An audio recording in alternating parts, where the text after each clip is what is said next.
sore, dan selamat malam buat adik-adik dan anak-anakku yang sedang nonton video ini kapanpun dan dimanapun.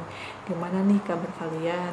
Khususnya buat kalian yang baru aja graduation dari SMP ke SMA dan harus bisa beradaptasi dan menyesuaikan lagi dengan lingkungan serta mata pelajarannya yang pasti akan jauh berbeda dari SMP. Pelajaran yang akan sangat berbeda yaitu mata pelajaran geografi, yang mana dulu ketika kalian SMP, geografi itu digabung dengan mata pelajaran PS kan. Kalian mempelajari mata pelajaran geografi lebih jauh, kalian harus terlebih dahulu memahami dasar-dasar geografi, salah satunya ruang lingkup geografi. Jadi sebelum saya memulai pelajaran ini, saya harapkan kalian mempersiapkan diri, baik alat tulis maupun diri kalian untuk bisa menyimak secara maksimal dan agar bisa memahami materi ini secara penuh ketika saya menyampaikan. Saya mau tanya, ketika kalian SMP dulu, apakah kalian sudah mempelajari atau mengetahui pengertian dari geografi? Oke, belum. Baiklah, akan saya jelaskan. Apa sih itu geografi? Geografi itu adalah ilmu yang mempelajari persamaan dan perbedaan fenomena geosfer yang terjadi di wilayah dari sudut pandang keruangan. Apa sih fenomena itu? Fenomena itu adalah segala sesuatu yang terjadi yang dapat kita lihat, yang dapat kita rasakan dengan panca indera dan dapat dijelaskan melalui ilmiah atau secara ilmiah atau ada teorinya tersendiri. Dan untuk menambah wawasan kalian, saya akan memberitahu sedikit. Geosfer itu mencakup 5 bidang. Yang pertama itu litosfer, bumi, atmosfer udara, antroposfer itu manusia, hidrosfer itu air. Dan sampai di sini sudah bisa dimengerti?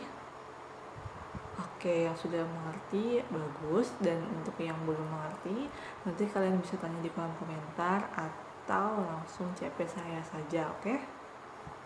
Kita akan langsung masuk ke materi inti kita, yaitu ruang lingkup geografi. Harap disimak dan diperhatikan, oke? Jadi, ruang lingkup geografi itu terbagi menjadi 3 bidang. Yang pertama, geografi fisik. Yang kedua, geografi sosial. Dan yang ketiga, geografi regional. Jadi, kita akan membahasnya satu persatu, oke?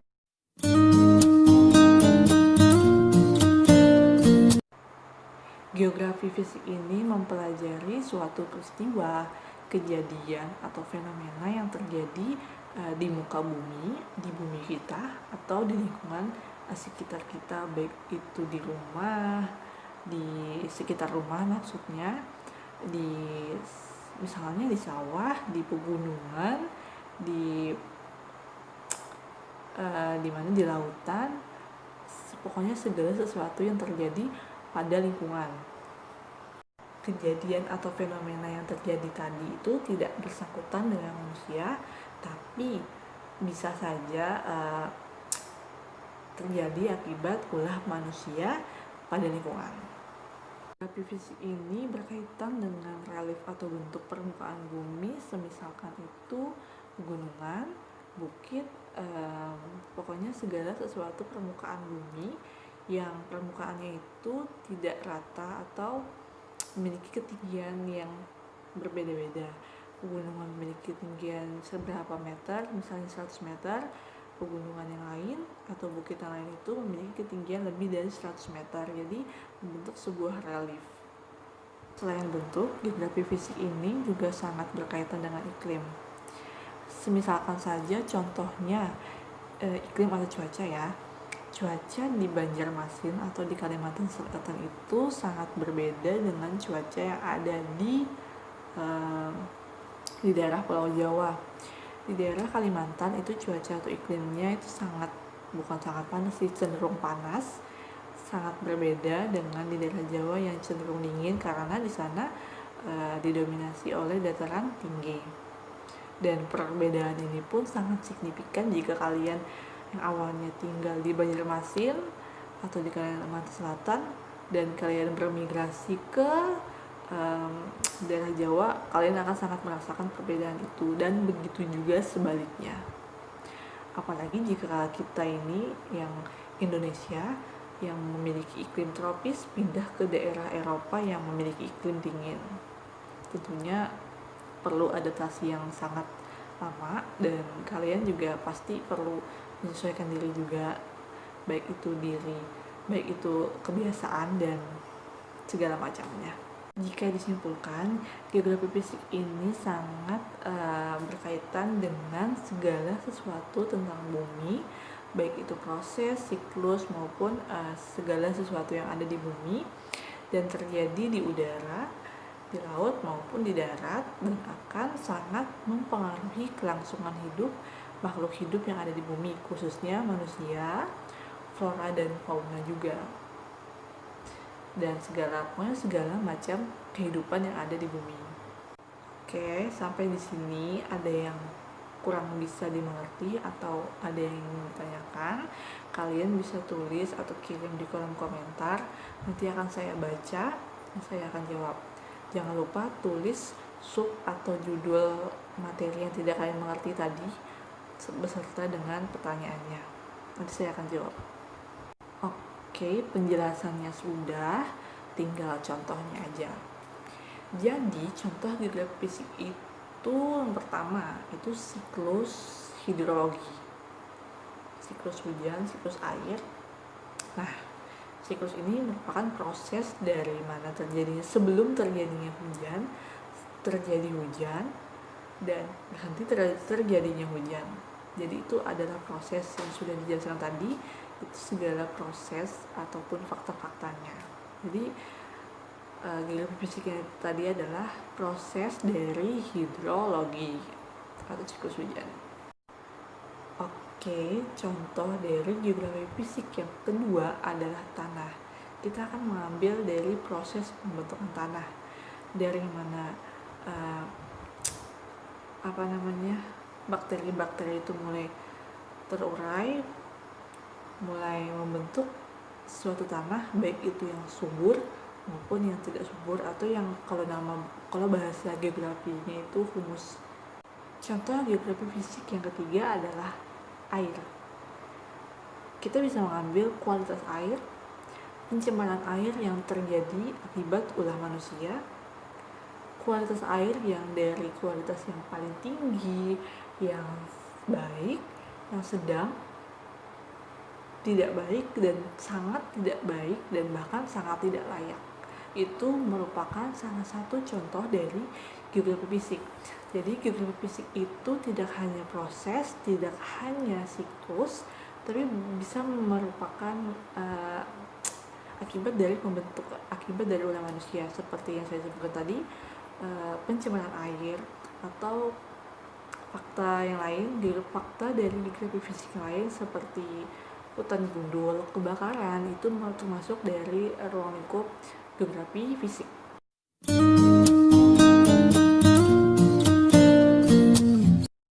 Dan yang kedua yaitu geografi sosial. Nah, geografi sosial ini mempelajari segala aktivitas manusia beserta interaksinya, interaksi dengan manusia, interaksi dengan lingkungan yang terjadi di lingkungan, seperti interaksi ekonomi, interaksi budaya, interaksi teknologi, pokoknya segala interaksi yang dilakukan manusia itu dibahas di ruang lingkup geografi sosial.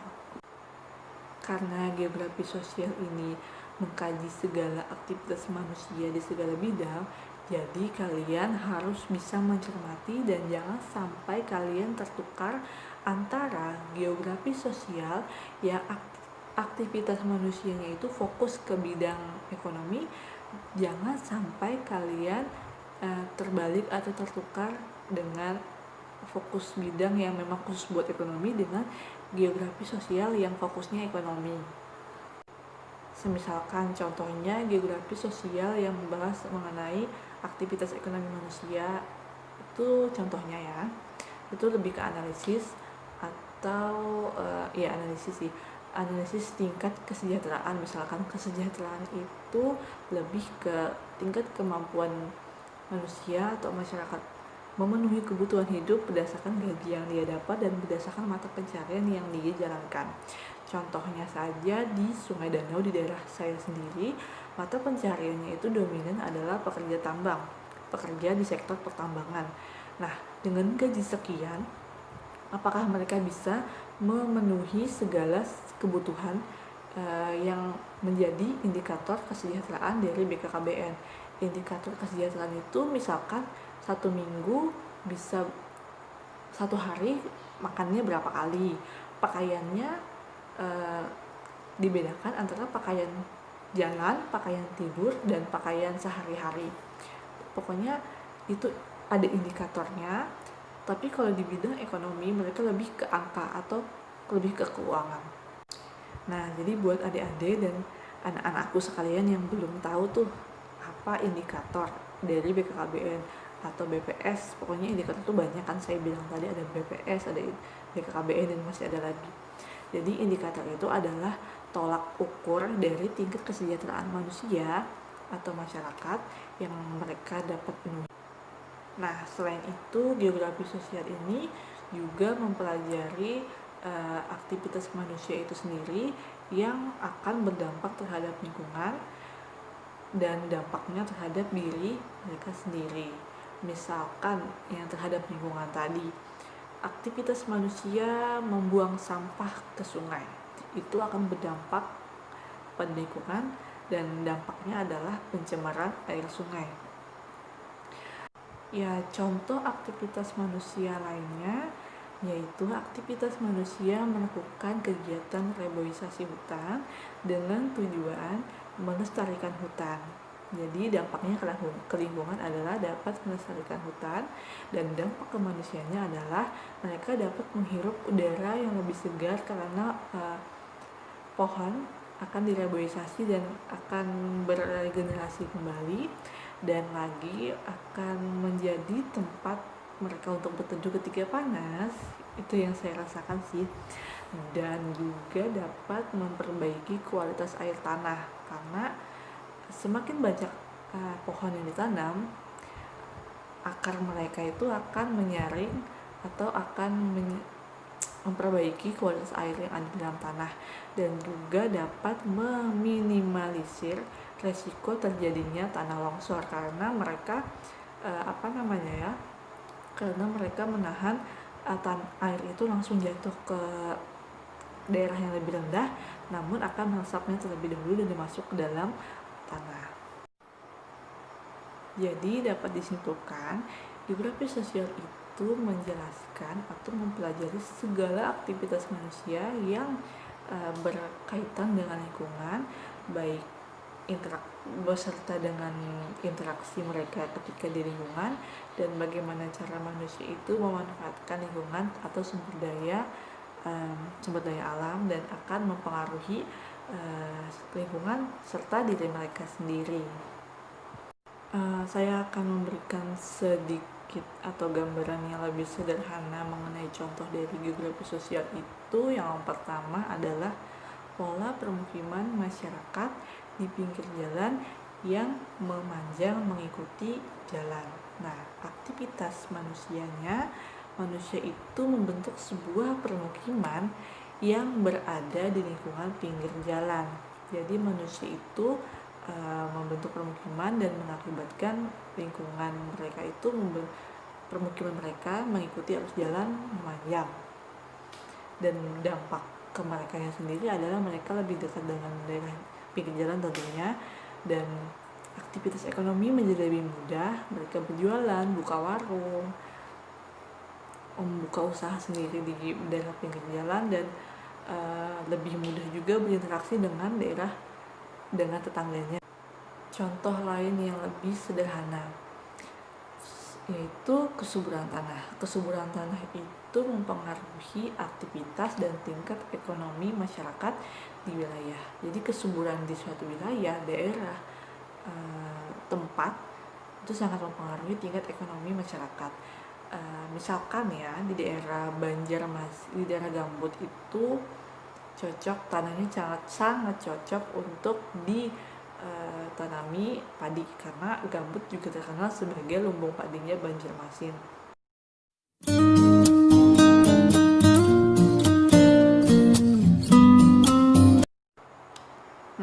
masuk ke pembahasan terakhir, geografi regional. Geografi regional ini mempelajari mengenai topik tertentu yang mencakup wilayah tertentu pula. Topiknya itu bisa dari sosial, ekonomi, pokoknya menyeluruh. Dan wilayahnya itu bisa mencakup desa, kota, provinsi, kabupaten, negara mana, negara Indonesia, negara luar, mancanegara atau lebih mendunia.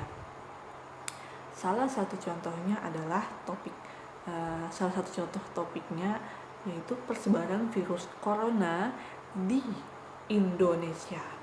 Jadi topiknya adalah virus corona dan wilayahnya adalah Indonesia. Jadi bagaimana persebaran virus corona yang ada di Indonesia. Jadi dapat dilihat perbandingannya. Jadi topiknya sangat jelas, virus corona yang sangat membahayakan sekarang dan sangat memprihatinkan juga, dan kita juga harus bisa menjaga kesehatan kita.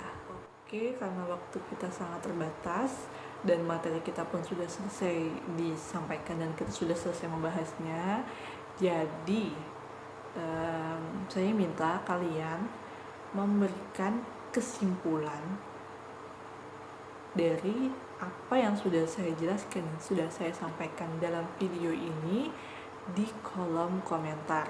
Saya wajibkan buat kalian buat membuat kesimpulan ini, namun jangan ada yang mencontek, karena saya tidak akan mentoleransi bagi kalian yang mencontek ataupun meniru teman kalian sendiri. Saya harap kalian bisa jujur untuk mengerjakan atau menyimpulkan ini. Oke, selain saya memberikan kalian tugas untuk menyimpulkan materi yang saya sampaikan hari ini, saya juga memberikan kalian tugas mandiri. Kerjakan soal yang akan saya kirim nanti di grup kelas kita. Masukkan saya ke grup, oke?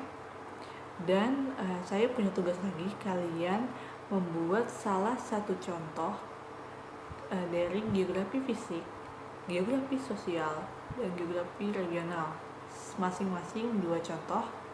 Kalian jelaskan dari geografi fisik apa saja, geografi sosial bagaimana interaksinya, dan geografi regional bagaimana topiknya di akun Instagram kalian masing-masing, dan kalian harus men-tag akun saya. Jadi saya akan berkomentar di laman komentar akun Instagram kalian. Baiklah, saya cukupkan sampai di sini dulu pembahasan atau materi yang saya sampaikan. Semoga dapat kalian terima dan kalian pahami. Dan saya ingatkan kembali, jika kalian kurang mengerti atau ada yang ingin ditanyakan, silakan tanyakan di kolom komentar atau japri saya. Dan saya harap kalian mengerjakan tugas yang saya berikan dengan jujur. Dan saya juga berpesan bagi kalian untuk menjaga kesehatan, karena kita sedang berada dalam virus corona dan kita harus menjalankan kegiatan pembelajaran melalui daring online seperti sekarang ini. Dan saya akan terus memberikan video materi pembelajaran ini setiap minggunya, dan tentunya akan ada tugas setiap minggu. Jadi kalian jangan malas-malas untuk membuka akun YouTube saya, oke? Dan lagi pesan saya lagi, kemana-mana jangan sampai kalian tidak menggunakan masker, karena itu akan merugikan diri kalian dan orang lain. Oke, sampai di sini saya cukupkan. Salah hilap mohon maaf jika saya tadi ada salah-salah kata ataupun kalian tidak suka dengan apa yang saya katakan. Saya mohon maaf. Wabillahi taufiq wal hidayah. Wassalamualaikum warahmatullahi wabarakatuh.